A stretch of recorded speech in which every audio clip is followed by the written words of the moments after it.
September 20 നടക്കുന്ന ആഗോള അയ്യപ്പ സംഗമത്തിൽ തമിഴ്നാട് മുഖ്യമന്ത്രി എം.കെ. സ്റ്റാലിൻ പങ്കെടുക്കില്ല. സ്റ്റാലിൻ ചടങ്ങിൽ മുഖ്യാതിഥിയാകുമെന്നായിരുന്നു നേരത്തെ അറിയിച്ചിരുന്നത്.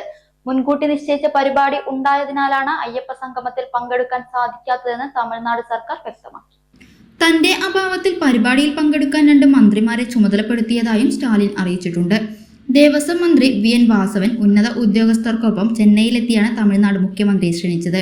തമിഴ്നാട് ദേവസ്വം മന്ത്രി PK. Sekhar Babu, chief secretary N. Muruganandam, Tamil Nadu മുഖ്യമന്ത്രിയുടെ സെക്രട്ടറിമാരായ ഉമാനാഥ്, അനു ജോർജ്, ടൂറിസം, സാംസ്കാരിക, എൻവയോൺമെന്റ് വകുപ്പ് additional chief secretary K. Manivasan, Kerala Devaswom secretary MG. Rajamanikyam, Thiruvithamkoor Devaswom board commissioner P. Sunilkumar എന്നിവർ മന്ത്രിക്കൊപ്പം ഉണ്ടായിരുന്നു.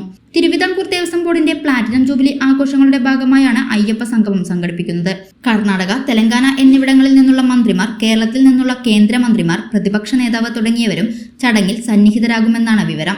ദക്ഷിണേന്ത്യയിൽ സംഘടിപ്പിക്കുന്ന ഏറ്റവും വലിയ ഭക്തജന സംഗമമായിട്ടാണ് തിരുവിതാംകൂർ ദേവസ്വം ബോർഡ് ആഗോള അയ്യപ്പ സംഗമത്തെ വിഭാവനം ചെയ്യുന്നത്.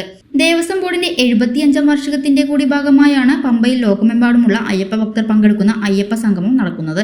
തത്വമസി എന്ന സന്ദേശം ലോകമൊട്ടാകെ പ്രചരിപ്പിക്കാനും ആഗോള തീർത്ഥാടന കേന്ദ്രമായി ശബരിമലയെ ലോകത്തിനു മുന്നിൽ അവതരിപ്പിക്കുക എന്നതും സംഗമത്തിന്റെ ലക്ഷ്യങ്ങളാണ്. കേരളത്തിൽ ആദ്യമായി നടക്കുന്ന ആഗോള അയ്യപ്പ സംഗമത്തിന്റെ ലോകത്തിന്റെ നാനാഭാഗത്തു നിന്നും ഇന്ത്യയുടെ വിവിധ സംസ്ഥാനങ്ങളിൽ നിന്നുമുള്ള അയ്യപ്പ ഭക്തരെ ഒരു വേദിയിൽ കൊണ്ടുവരും. 3000 പ്രതിനിധികൾ സംഗമത്തിൽ പങ്കെടുക്കുമെന്നാണ് പ്രതീക്ഷിക്കുന്നത്.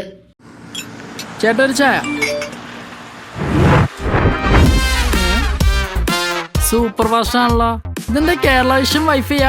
ഫാസ്റ്റ് ഒക്കെ തന്നെ, പക്ഷെ Kerala Vision wifi connection free ആണ്. ചായ ഫ്രീ അല്ല, കാശട് Kerala Vision free wifi connection. Free ആയി കണക്ട് ആവൂ.